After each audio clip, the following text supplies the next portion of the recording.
You just got to check and feel. The sun is really so incredibly brilliant today, and the heat is relentless. I'm looking at my, yep, it's 32 degrees and there's no cloud cover, so 32 degrees is what's hitting us at the house. I came out because the truck is probably the most comfortable place to be, despite all of this bumping around. So I thought I'd come out. I'm going to take a little ride and do a little bit of history making. Not history making, history relating. When I was always interested in music, and what I found is that if you I'm sure this is not terribly profound, I'm sure that this has been thought up many times, but if you run away from something that you really want to do, and you take a loss and a discouragement on it, it will follow you for the rest of your life. So if you really want to do something and you find out about it when you're a kid, then you've got to do something, and there's no excuses when you get to later life, which coincidentally I happen to be in that unenviable place called later life. It will harass you. Now, I always was into performing, and that was really my life, even before I went into the army. I went into the army when I was 15, and even before that, I remember that this is a very modest, it doesn't get any more modest a start than this. I was no child prodigy, that's for sure, and I joined the cadets, the army cadets, and I was in the army band. Nothing incredible about that. I played a bugle, and we did little marches on certain events. So if there was a kind of a parade, they'd put the cadets band on there, and the cadets would go along, and I'd be playing the bugle. Now, an army bugle, okay, is that little fat thing, not the long, elegant looking thing that you always see on the movies when the Americans play taps. We didn't play taps, we played the last post. But the funny little melodies that we used to, the tunes that we used to play when we were on the march, all very simple things, very simple things like that. Nothing extra melodic. Well, I went from that, and because it was a small mouthpiece, I really wanted, when I went into the army, I wanted to play the trumpet. Now, how did I get in the army? Well, when I was 15, I left school. Once again, nothing wonderful about that. I'm not a great achiever, certainly no overachiever when it comes to education. I always thought of myself as a common man living an uncommon life, which is what has happened in my later years. Well, when I came out of the army, I went into a clothing factory at first, small clothing factory in Manchester, and I did learn to use a sewing machine called a Bartek machine. Once again, very modest beginning, and that was okay, but it really wasn't very interesting. And then came up the chance for a real man's job, and that was in the coal mines. Now, I went from the clothing manufacturers, and I went after a few months, very short time, maybe 2 months at most, and I went to the Robin Hood pit, which is what a northerner will call a coal mine. And the Robin Hood pit which is outside Manchester, a little bit further, going in the direction of Salford. And I went there to do my training as a coal miner, and we waited for several weeks before we could get a group together, and then when there was a group together enough, we actually started our training in the coal mines. And we used to go down into the coal mines. We didn't work, we were training, and that could often mean that we were just getting used to being in 1,000 feet down. Now, at first, as a kid, 15 years old, that was a huge adventure to me, and I always had a great respect as a northerner for the coal miners. They did a real job, they did a hard job. You could always tell a coal miner. In the north, you could always tell a coal miner, because they would obviously get covered in coal dust, and a lot of them got emphysema because of that, because of breathing in coal dust, because they never wore respirators, which of course even now I'm not sure that they do, and because of that they could get quite sick. Well, I went down there, and as I'm saying, you could always tell a coal miner because they always had a black rim around the bottom of the lid of their eye. I used to call it the mascara of the pit. Also poetic, nothing poetic about it. And when I did my training at the Robin Hood pit, which I understand has been closed now, there was no shower facilities, so when we came out from the pit, we came out and we looked a mess, but we had to travel home, public transport, and we travelled home, and that was it. When we got home is when we washed. Back then there was no bathroom in the house that my family lived in Cowsby Street in Moss Side, not the Beverly Hills of Manchester. So I used to go there, and every night I would go swimming. Do that, I would take a walk up to the public baths, and for a few pennies you would buy a bath. And what they would do is there would be a huge bathtub which was in a private bathroom, and you would pay your money. They give you a little piece of soap, and you would go in there. They would run a hot bath. You couldn't run any more water. They did it with a key, and you put your hand in and said, yes, that's okay, I can get in that. And then you would get in and you'd wash the coal dust off. And then after that, you could go, and I'm not sure whether you had to pay more, but you could go into the swimming pool. And so that's what I did, and that was for the duration of my training. I completed my training as a coal miner, and I was trained to go on the transportation system which runs through any coal mine to get coal, the raw material from the coal face, up to the pit head. So they would have trolleys which would come along filled with coal. You would organize them, spin them, put them into the cage, and that would have been my job. But I guess my father,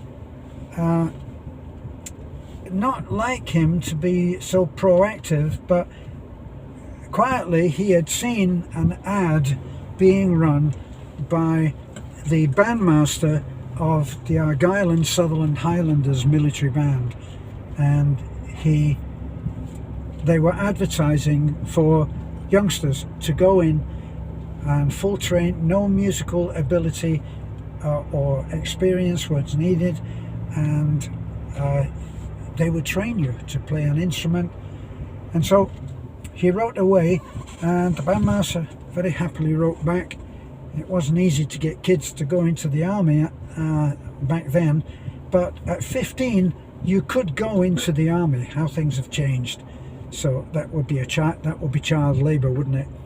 So 15 and a bit, I went into the coal mines. I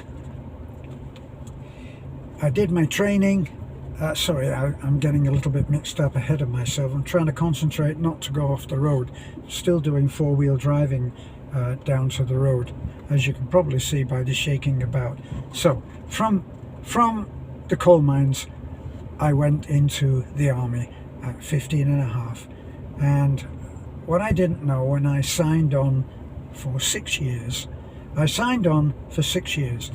The bandmaster wrote back to my father, said we'll be very happy to take him. You just go to the recruiting centre and tell them that you have been accepted for the Argyll and Sutherland Highlanders, and they will attend to everything else, so you won't end up in the engineers or somewhere else. So I was accepted into the band. Didn't play anything, and I went in, and what I didn't know at 15 and a half was that my spell of service, which was 6 years, didn't start until I was 18, and my father didn't read the small print on my on the, shall we say, contract that I signed.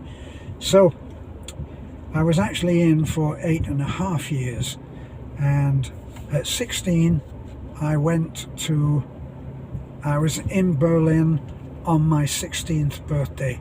Berlin, not in the Second World War, we're not going back quite that far, even for me.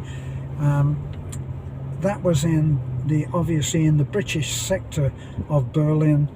Even Berlin was divided up between, I think, the Russians, the Americans and the British, and I went in there. So I went into the band, and before that I was in a boys' unit while I waited to join the military band.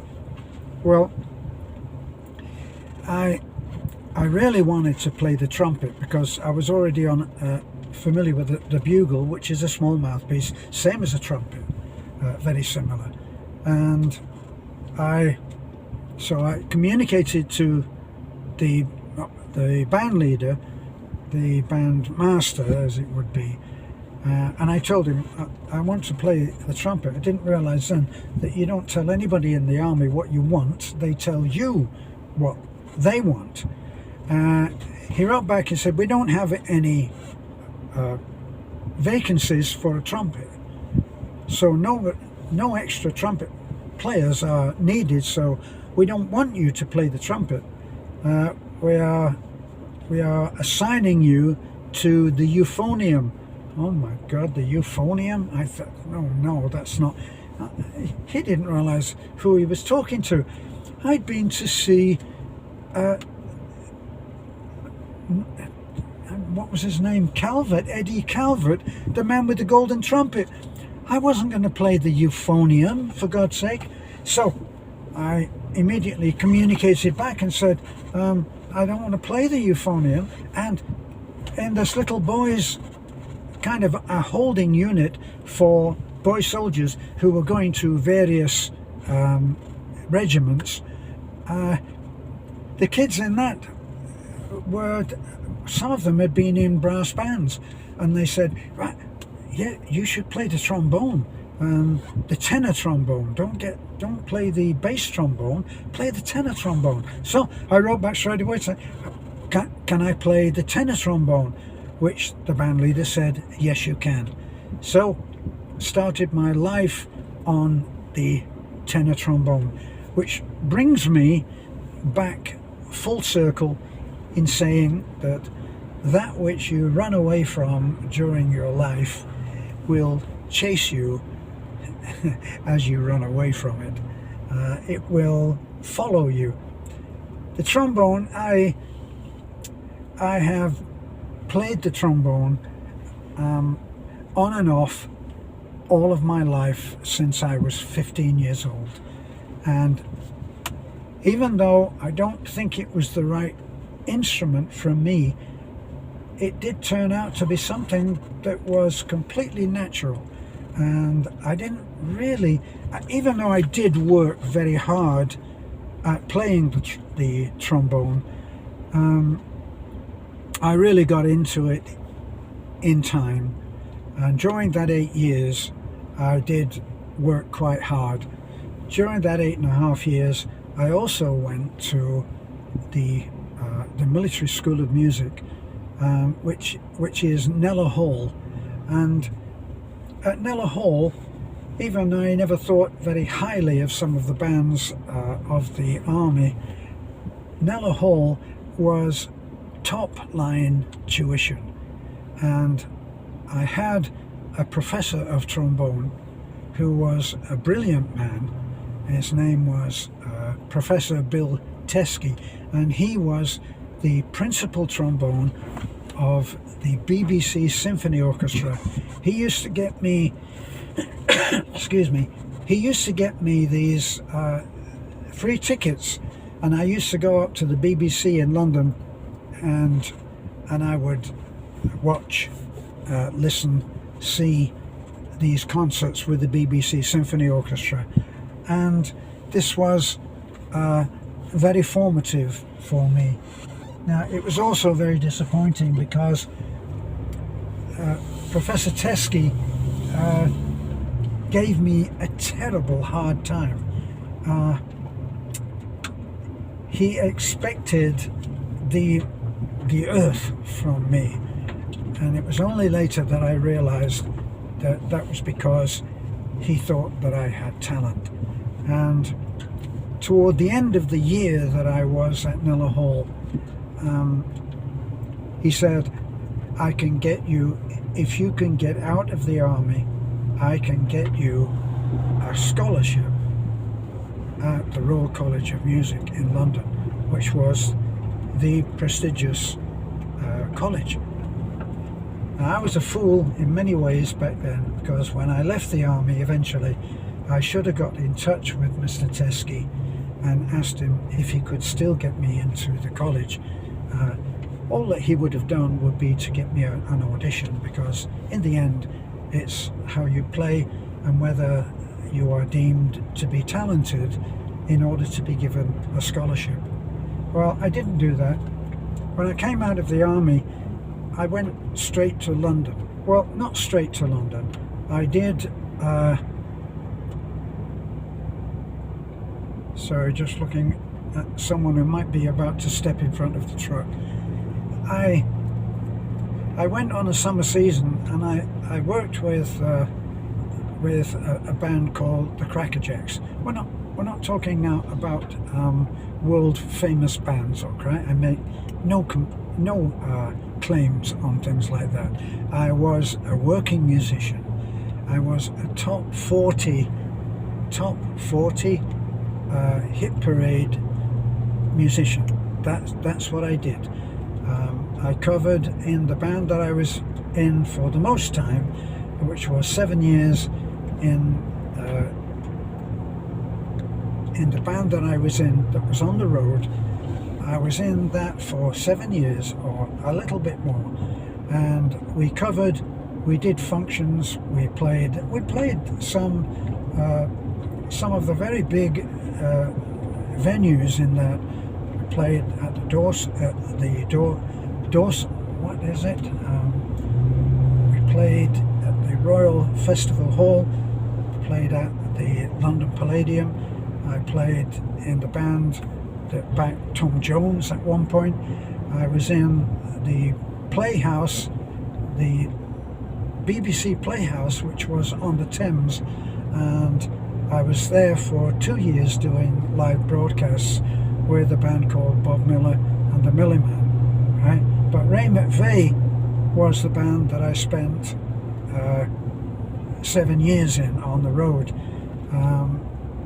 and we just covered anything that was in the hit parade from Yellow River to Yellow Ribbon, and that's what we did. Not world-shattering history, but I played the trombone, and I became a singer. But back then I was interested in jazz more than anything else. So I was a frustrated jazz player because you didn't get to play much jazz in a top 40 band. Unless, of course, it was something that you were covering that was, say, Stevie Wonder.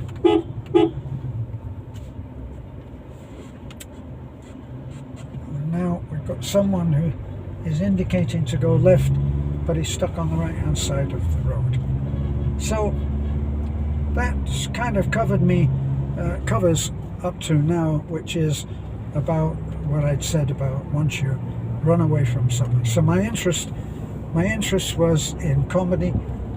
The first band that I was in, the Crackerjacks, was a comedy band, and we did comedy sketches. We did kind of a crazy band, a little bit like Spike Milligan. Was it Spike Milligan?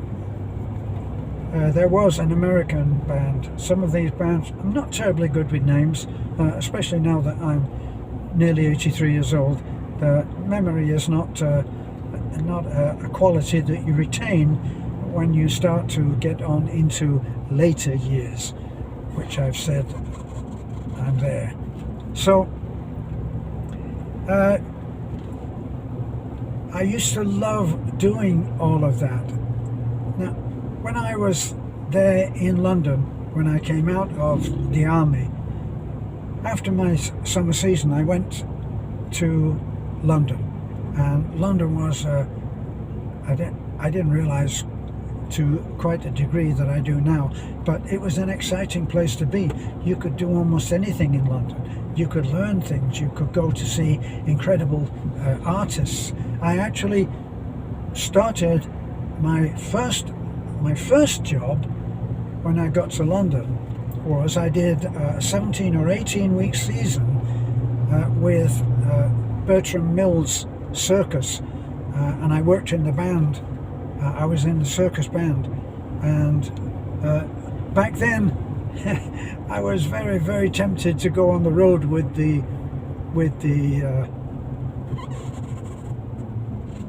sorry, I'm driving again. I was very tempted to go on the road with the circus. I got friendly with the clowns that were there and the various artists, and I loved that whole society of circus performers. Before I could do that, I was offered a job at what I've realized now is quite a famous, historically, showbiz wise, it's historically a famous place. It's the Pigalle, and the Pigalle restaurant back then had hosted some incredible people, performers. Peggy Lee, who was an enormous star, had done the Pigalle, and when I got that job, I got it because I said I could sing. Now back then I was just interested in singing. I hadn't had any training. I was just doing what I wanted to do, and the band leader told me, well, when I called him, I said I did an audition, and they liked my playing, but there was another player, and he said, well, yeah, it's between you and this one other player. He said, I'm just being honest with you, we're just trying to decide because we thought that you were both good players. I said to him, you know that I sing, I can sing. He said, no, I didn't know that. And I said, well, it's just like I can do a couple of numbers a night, you know, which would, if that would help. He said, that would indeed help.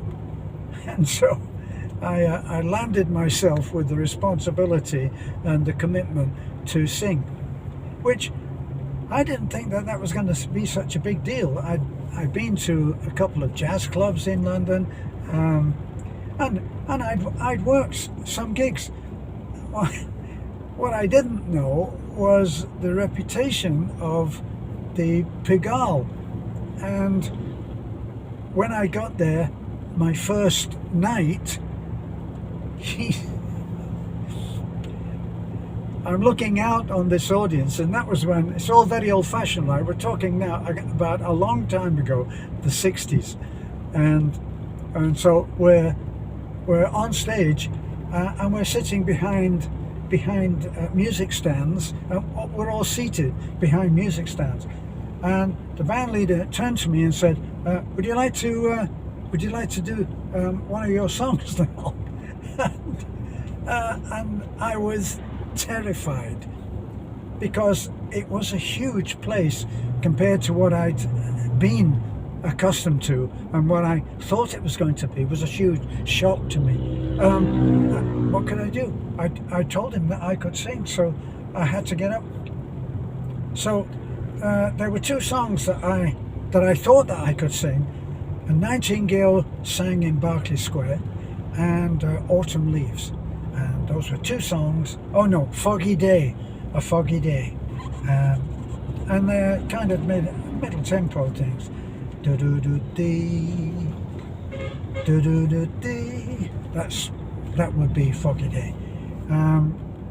So I said, fine, sure, no problem. So I got up.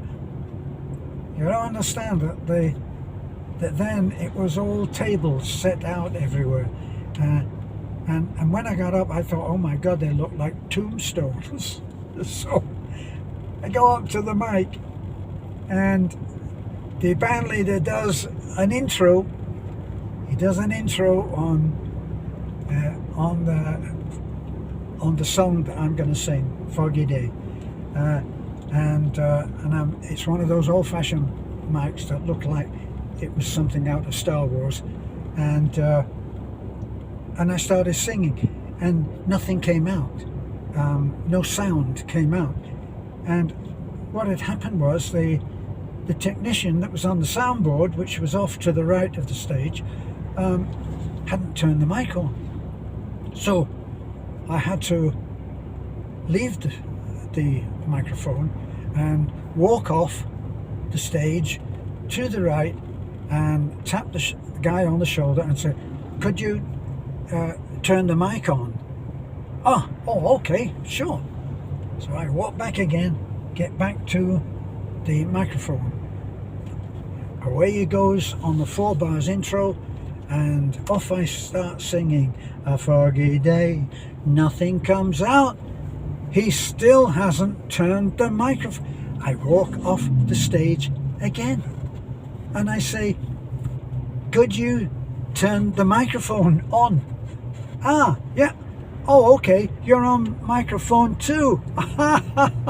So sorry I put you on microphone 1. Isn't that funny?" "Oh, yes," I said. I'm really laughing on the inside. So I go back and I do my number, and you've got to understand, I've been listening to my idol, Mel Torme, sing this song, and I'd been singing along with it. Funny thing, when you sing along with something, you can fool yourself that you sound like that too. Well, that went quite well, and later I did A Nightingale Sang in Berkeley Square, and it did break things up. Now, that band leader was actually very kind to me, and I was well paid.